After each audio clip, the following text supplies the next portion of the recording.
There is a story the elders of a Munna village still tell when the fire burns low and the night grows quiet. They tell it to their children. Their children tell it to their own. Not because it is a happy story, but because it is a true one. And true stories, even painful ones, have a way of teaching what nothing else can. It begins with two brothers. Chitty was the elder. Emika was the youngest. They grew up in the same mud-walled house, ate from the same pot, and slept under the same roof their father had built with his own hands before sickness took him early. Their mother, Adiz, raised them alone after that. She carried firewood. She sold vegetables. She went without food so her sons could eat. Chitty was 17 when their father died. Emika was only 4. So it was Chitty who became the man of the house before he was ready. He worked the farm. He paid Emika's school fees. He mended the roof when rain came. He never complained. Not once. The village watched and nodded. That Chitty, they said softly, is a good son. But goodness, as this story will show, does not always protect a man from pain. Chitty was not a loud man. He did not boast at the marketplace or argue at village meetings. He worked quietly, the way their father had taught him. He woke before sunrise, tended the farm, repaired the fence, and came home only when the sky turned red. Emika was different. Not bad, not in those early years, but different. He was clever with words. He laughed easily. He made friends wherever he went, and those friends followed him like shadows. While Chitty saved every coin, Emika spent freely. While Chitty planned, Emika dreamed. When Emika finished school, Chitty scraped together enough money to send him to a trade apprenticeship in the city. It cost Chitty 2 full seasons of harvest. But he paid for it without hesitation. Go and learn something real, Chitty told him the morning he left. Come back and build your life. Emika hugged his brother and promised he would. For 3 years, letters came from the city. Short ones, full of excitement. Then the letters stopped. For another 2 years, nothing. Chitty did not worry loudly. But their mother Adiz noticed how he stared at the road some evenings, watching for a figure that never came. That watching, she later said, was the beginning of his wound. Then one dry season morning, Emika came back. He arrived in a borrowed car, wearing new shoes and a shirt that smelled like the city. He had a thin beard now and a wide smile that greeted everyone before they could greet him. The children of the village ran beside the car. The women came out of their compounds to look. Chitty was on the farm when someone ran to tell him. He dropped his hoe and walked home without running. That was Chitty's way. But when he saw his brother standing in the yard, something moved across his face. Something quiet and warm, like a lamp being lit in a dark room. They embraced without many words. Emika slapped Chitty's back and laughed. Brother, you are still the same. Still smelling like good soil. Chitty smiled. And you still talk too much. Their mother wept.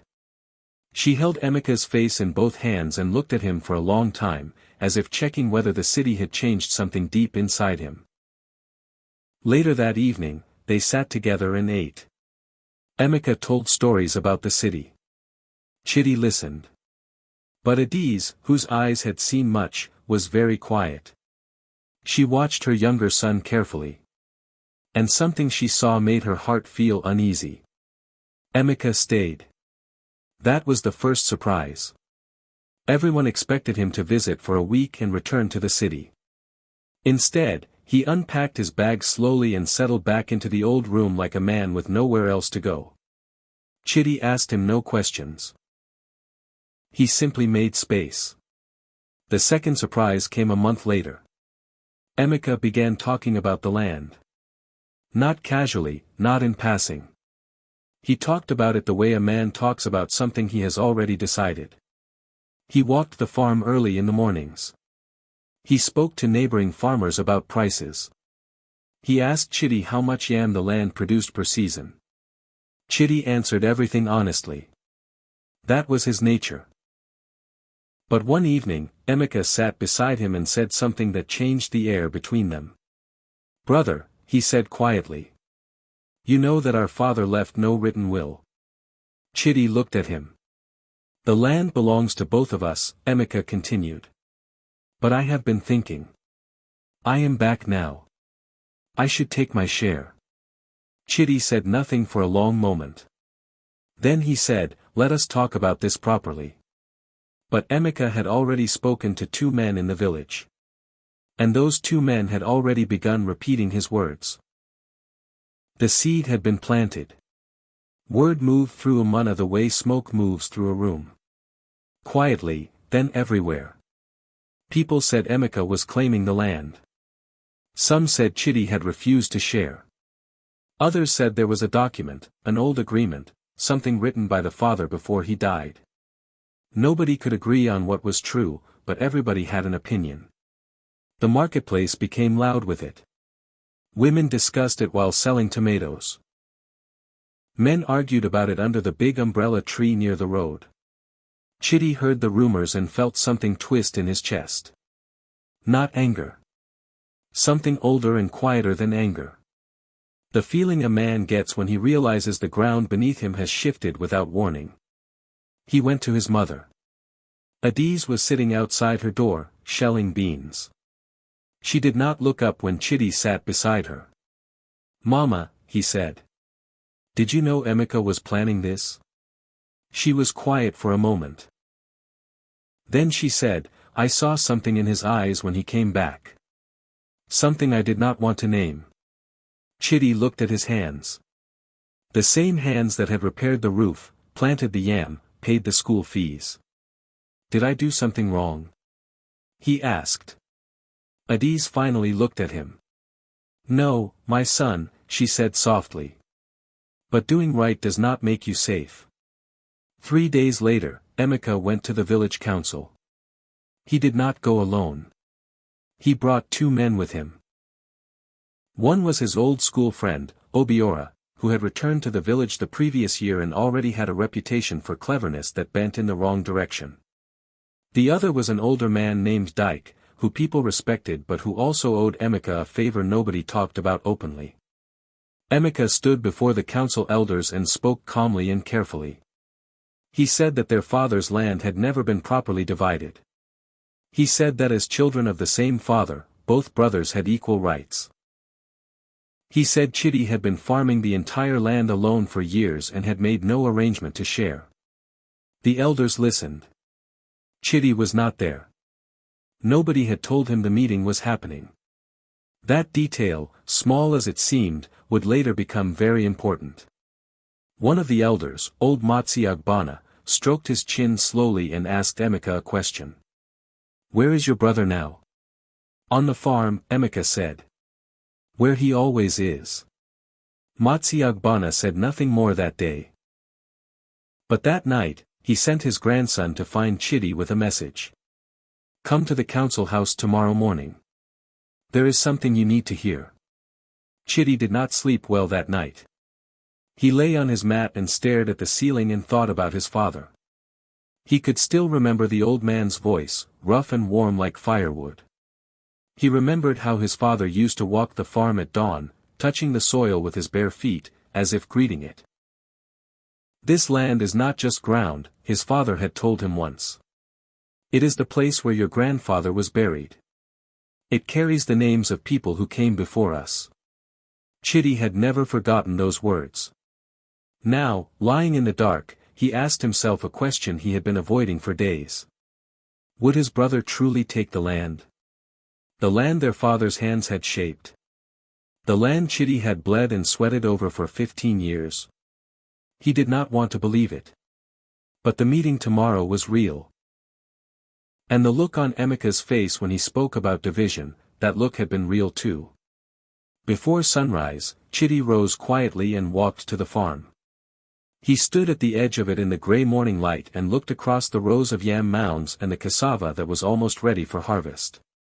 Then he knelt down and pressed both palms flat against the earth. He stayed like that for a long time. Talking to no one.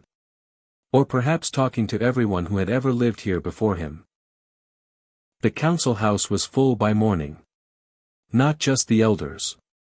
Neighbors had come. Curious faces pressed near the doorway. Children sat on the outside windowsills. In Amana, a dispute between brothers was not a private matter. It belonged to everyone. Chitty arrived alone. He wore clean clothes but no shoes, the way a man presents himself when he means to be honest. Emeka was already seated inside, Obiora beside him. The chief elder, Matsi Nwosu, an old man with a voice like slow thunder, opened the meeting. He explained that a complaint had been brought before the council. A matter of land and inheritance. Both brothers would speak. The council would listen. Emeka spoke first. He was smooth.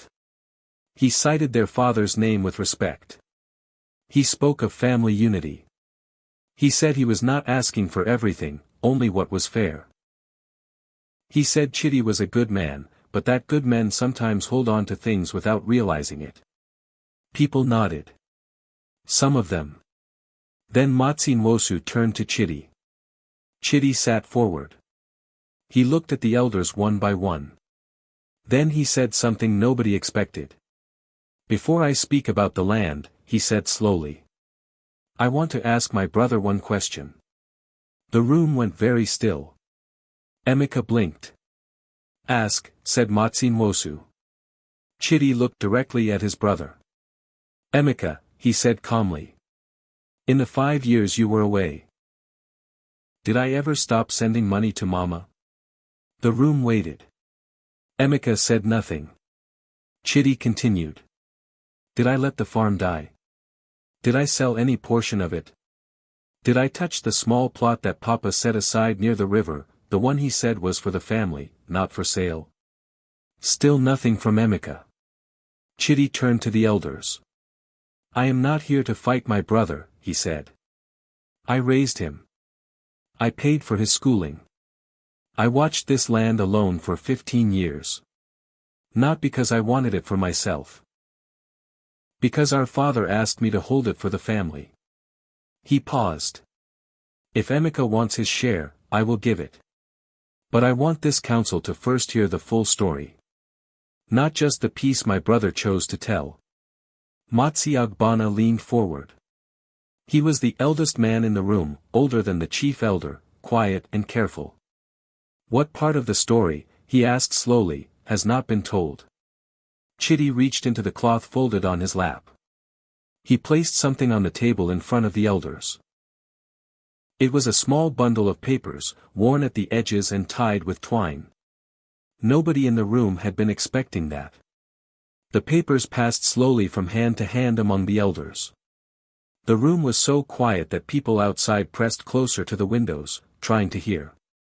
Matsi Agbana read carefully, his lips moving slightly. Then he looked up at Chitty with different eyes. Where did you get these? He asked. Chitty folded his hands in his lap. Papa gave them to me the night before he died, he said.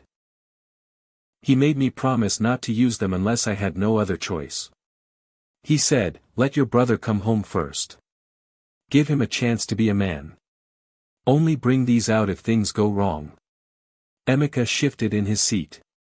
What is in those papers? Someone in the crowd whispered. Another voice answered, I cannot see from here. Matsi Nwosu raised his hand for silence. He read through the last page carefully. Then he placed the papers on the table and looked at Emeka for a long moment. Did you know about these? He asked. Emeka said nothing. But something in his face had changed. The smoothness was gone. Underneath it was something younger and less certain. Something that looked, to those watching closely, almost like fear. Matsi Agbana spoke in a low voice. These are not just papers, he said carefully. These change everything about this matter. He looked at the chief elder. We need to take a break, he said. While the elders moved to the back room, the main hall buzzed with voices. Chitty sat still.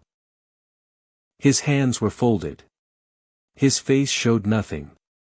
But Adiz, who had arrived quietly and took a seat near the back without anyone noticing, watched her elder son and felt her heart tighten with a complicated feeling she could not name. Pride, yes. But also something like grief. She had known about the papers. She had been in the room the night her husband gave them to Chitty.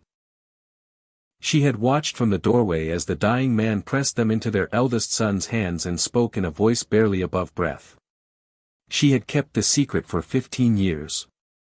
Emeka, sitting 3 feet from his brother, was looking at the floor.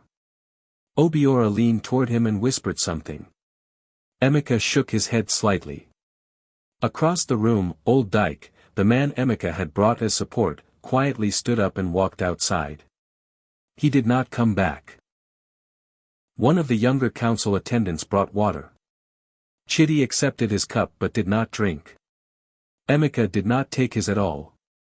The two brothers sat in the same room, under the same roof, for the first time since boyhood, not speaking, not touching, not looking at each other. The silence between them was heavy enough to feel. The elders returned after 20 minutes.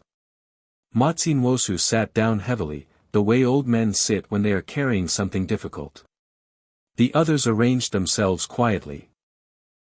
Matsi Agbana kept the papers in his hand. The room settled into deep silence. Matsi Nwosu spoke slowly. "We have read what Chitty has brought." He paused. "These papers are a letter written by your father, Ikena, in his own hand, witnessed by 2 men whose names we recognize. Both of those men are now dead. But the letter itself is clear." He looked at Emeka. "Your father wrote this letter because he was afraid. Not afraid of dying. He had made his peace with that. He was afraid of exactly what had happened today. A dispute between his sons over land." The hall was completely still. "In this letter," Matsi Nwosu continued, "your father described every portion of the land and its purpose. He stated that Chitty, as the elder son, was to serve as the keeper of the family land. Not the sole owner. The keeper. Responsible for maintaining it, farming it, and protecting it until both sons were old enough and settled enough to manage it together." He stopped. Then he said the word that changed the atmosphere of the room. "Together." Several people exhaled softly, as if they had been holding their breath. Matsi Agbana placed the papers on the table and looked at Emeka directly. "Your father wrote something else," he said. "Something at the bottom of this letter." He picked up the last page. Agbana read carefully. "If the day comes that my sons fight over this land, then something has gone wrong. Not with the land. With love. And no council, no document, and no elder can fix a broken love. Only the 2 people who share the blood can fix that." The room was absolutely silent. Emeka's jaw tightened. His eyes were wet, but he held the tears firmly. Chitty looked at the floor. Matsi Nwosu spoke again. "We will not divide this land today." He folded his hands. "Not because Emeka has no right. He does. But because dividing it today, in anger, in public, with lawyers and sharp words, is not what your father wanted. And this council respects the wishes of a father who had the wisdom to prepare for this moment." Obiora shifted beside Emeka. He looked like a man who had expected a different ending. The chief elder looked at both brothers. "You will both return home. You will sit with your mother.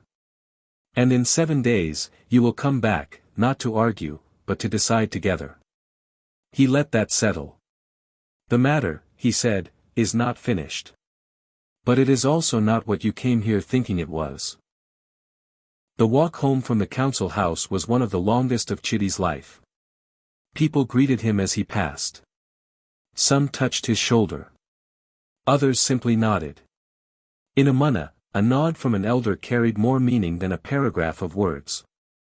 Chitty nodded back at each one. But inside, he felt something strange and heavy. Not victory. Something more complicated than victory. He did not want to win today. He had only wanted the truth to be heard. Behind him, Emika walked alone. Obiora disappeared quickly after the meeting ended. That was the kind of friend Obiora was. Present when things looked profitable, absent when they did not. Emika walked slowly. His new shoes scraped the dusty road. His shirt, which had seemed so bright when he arrived from the city, looked ordinary now in the afternoon light. Adiz was already home when both sons arrived. She was cooking, stirring a pot with a long wooden spoon the way she had done their entire lives. She did not look up immediately when they entered. Then she said, without turning around, "Sit down. Both of you." It was not a request. Both men sat at the small table like boys again. Like two children who had been fighting and were now being called to account by the one person in the world whose authority neither of them had ever questioned. Adiz set the wooden spoon down and turned to face her sons. She looked at Emika first. She looked at him for a long time without speaking. Emika met her eyes for a moment, then looked away. Then she looked at Chitty. Softer. But still serious. She sat down between them. "I have been quiet for many years," she said. "I watched and said nothing because I hoped you would both find your way without me having to speak. But today I will speak." She placed her hands flat on the table. "Emika." She said his name the way only a mother can, carrying both love and grief in a single word. "I know why you did this. You came back from the city with nothing. You were too proud to say so. You saw the farm and thought, at least that is something. At least that cannot be taken from me." Emika's throat moved. He did not deny it. She continued. "But you did not think about the hands that kept this farm alive while you were gone. You did not think about your brother who went without new clothes for 3 rainy seasons so you could have school fees." She looked at Chitty. "And you," she said quietly. "You kept too much inside yourself. A man who never tells his brother he is hurting leaves the door open for misunderstanding." Both sons were silent. Adiz exhaled slowly. "Now we talk," she said. "Properly." What happened in that small kitchen over the next 2 hours, the village never fully knew. Adiz made sure of that. Whatever passed between those 3 people, the words spoken, the questions asked, the silences that fell and then broke, stayed inside the walls of that house. That was her condition before they began. "What we say here," she told them firmly, "stays here. This family has already given the village enough to talk about." But those who saw Emika the next morning said he looked different. Not smaller, exactly. But quieter. Like a man who had set down something very heavy after carrying it for too long. And Chitty, who had always been quiet, seemed somehow lighter. As if the thing he had been holding tight in his chest had finally been released into the room and breathed by all 3 of them together. Adiz said nothing to the neighbors who came knocking with questions dressed as concern. She served them water, asked about their children, and changed the subject so smoothly that most of them left without realizing they had learned nothing. Only Mama Chioma, her oldest friend, noticed something when she stopped by that evening. "Your eyes look different," Chioma told her. "Less worried." Adiz almost smiled. "Things have been said that needed saying," she replied simply. And that was all she gave. 6 days passed. In Amana, 6 days without a major development in a family dispute was unusual. People expected noise. Drama. Lawyers arriving with briefcases. Relatives from other villages descended to take sides. None of that happened. What happened instead was quieter and, to some people, more surprising. On the 3rd day, Emika was seen on the farm. Not watching it. Not walking the boundary lines like a man measuring what he could claim. He was working on it.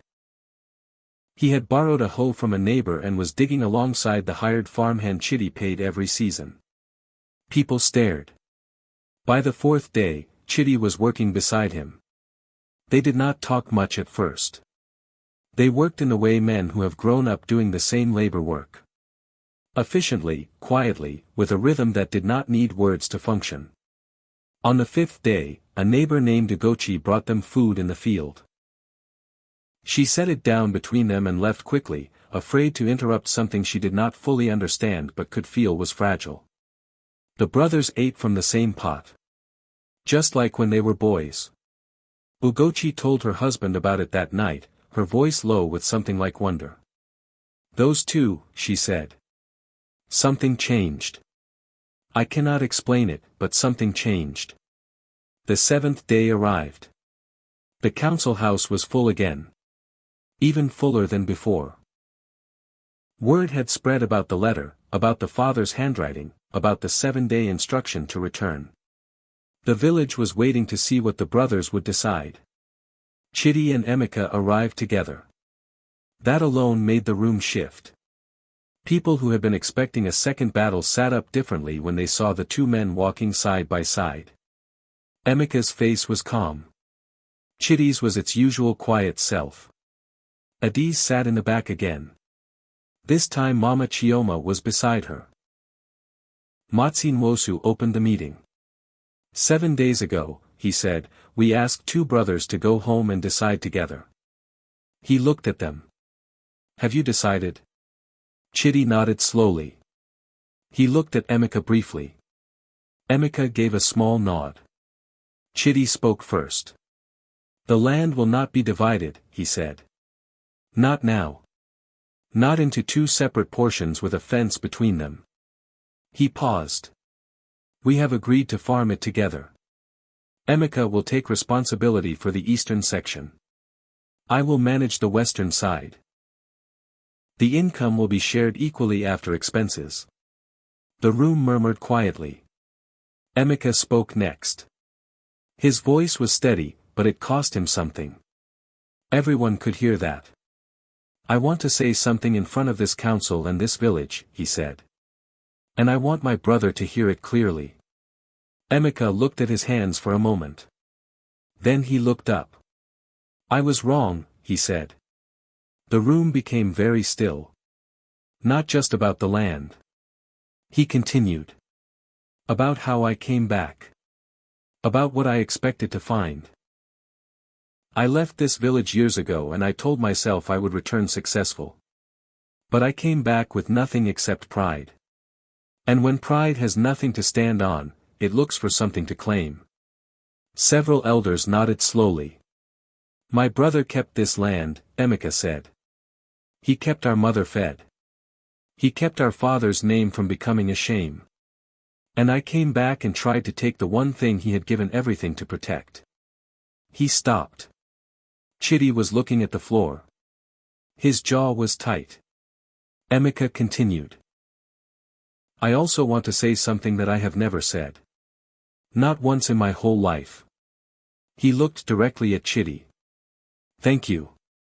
For the school fees. For the food you sent when I was in the city and too proud to ask. For not coming after me when I stopped writing. For waiting. The silence in the room was the kind that feels sacred. Chitty slowly looked up at his brother. His eyes were bright. Not quite tears. But close.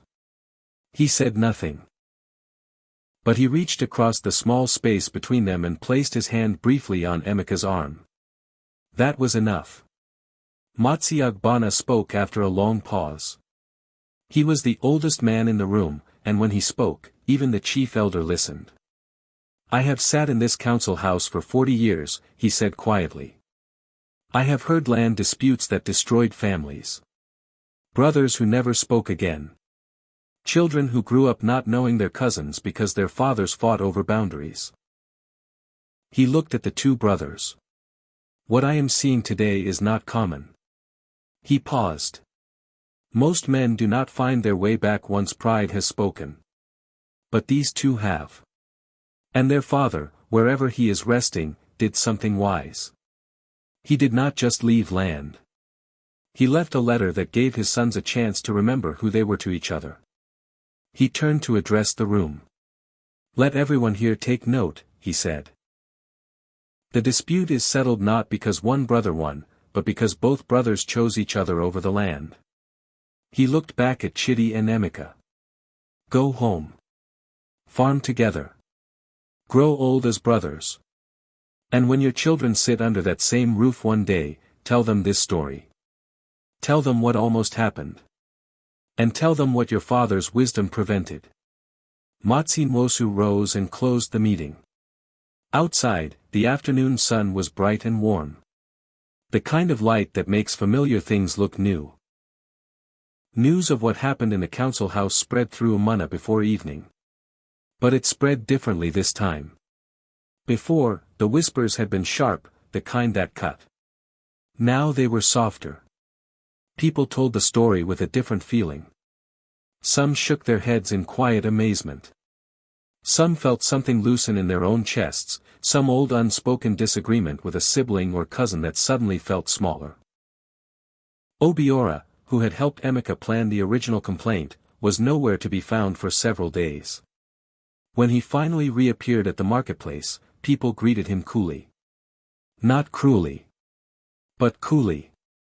In a small village, people remember who stood where. Old Dyke, who had left the council meeting halfway through, came to Chitty's compound that evening with a small gift of palm wine and said almost nothing. He sat for a few minutes, accepted water, and left quietly. It was his way of apologizing without using the word. Chitty accepted it without drama. That was also his way. Emika, for his part, began the work of building something in Amana. Not just farming. He started talking to younger men in the village, the ones who were restless and thinking of leaving for the city the way he once had. He told them plainly what the city had done to him. Not to frighten them, but to prepare them for what they might find. People listened. He had a way of making them listen. 3 months after the council meeting, something happened on the farm that the village would talk about for years. It had been a difficult growing season. The rains came late and left early. Several farmers in Amana lost portions of their harvest.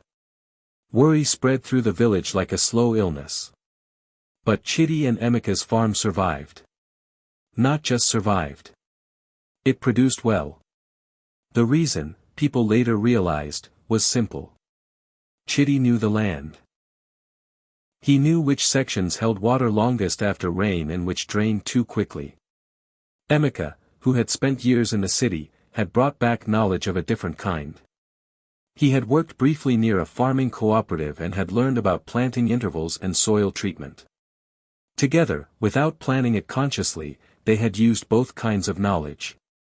The harvest came in full and clean. When they carried it to the market, people stopped to look. Not because of the size of the yams, though they were impressive. But because of the two men carrying them side by side. Laughing at something. Moving with the easy rhythm of people who no longer have anything to prove to each other. Mama Esther, who sold vegetables nearby, watched them pass and pressed her hand briefly to her chest. "That is what healing looks like," she said softly to the woman beside her. The woman nodded without knowing the full story. But she understood what she was seeing. Adiz lived to see 3 more full harvests after that day. She did not live long enough to see grandchildren. But she lived long enough to see her sons eat from the same pot again every Sunday evening. To see Emika build a small house on the eastern end of the compound, close enough to share a fence with Chitty but with its own door. That distance and closeness together, that was what healthy brotherhood looked like. She lived to see them argue again, of course. Brothers always argue. That is not the problem. The problem is when the argument becomes bigger than the love underneath it. These arguments stayed small. She died on a quiet morning in the dry season. Chitty found her sitting in her chair outside the door, a half-shelled bowl of beans in her lap, her eyes closed, her face completely at peace. Emika was on the farm when Chitty came to tell him. He stopped walking. He stood still for a moment. Then he said simply, "Let me come." They buried her beside their father, just as she had asked. At the funeral, Emeka spoke. He was not supposed to. Chidi was the elder and tradition said it was his right. But Chidi stepped back and gestured for his brother to stand. Emeka looked at him. "You sure?" Chidi nodded once. "Speak for both of us." And Emeka did. The story could have ended badly. That is the part the elders always make sure to say when they tell it. They say, "This is not a story about two good men." Chidi was good, yes. Patient and faithful. But Emeka was not a villain either. He was a man who had been broken by failure and too proud to admit it. He came back to his village carrying shame dressed up as confidence, and he reached for the nearest thing that felt solid. That is a human thing, the elders say. Not a good thing. But a human thing. What made the difference was not the letter their father left. Though that letter mattered deeply. What made the difference was that when the moment came, both brothers chose to stop. Chidi stopped performing with patience and actually spoke. Emeka stopped performing strength and actually admitted weakness. And Adiz, their mother, created a space where the truth could be said without destroying the people saying it. That is rare, the elders say. In many families, the truth comes out too late. Or it comes out in front of too many people. Or it is told in anger instead of pain, and anger cannot be taken back the way pain can. These brothers were lucky. But they were also brave. And courage, the elders always finish, is not the absence of fear. It is choosing what matters more than the fear. So that is the story of Chidi and Emeka. The two sons of Ikena. The brothers of Amana village. If you look for a lesson, you will find several. But the elders say the most important one is this. A man can work his whole life to build something good, and the thing that threatens it most may not come from outside. It may come from the person who shares his blood and his history and his name. That is the sharpest kind of pain. And the hardest kind of forgiveness. But it is also the most powerful kind. Because when two people who were almost enemies choose to be brothers again, something happens that is bigger than both of them. Other people watch and feel something shift inside their own hearts. Old quarrels begin to feel smaller. Stubborn silences begin to feel wasteful. That is what happened in Amana after Chidi and Emeka. 3 other families settled disputes that had been sitting like stones in the road for years. Nobody announced it. Nobody made speeches. They simply watched 2 brothers farm together and felt ashamed of waiting so long. One story, told honestly, can do that. That is why the elders still tell this one. Not because it ended perfectly. No.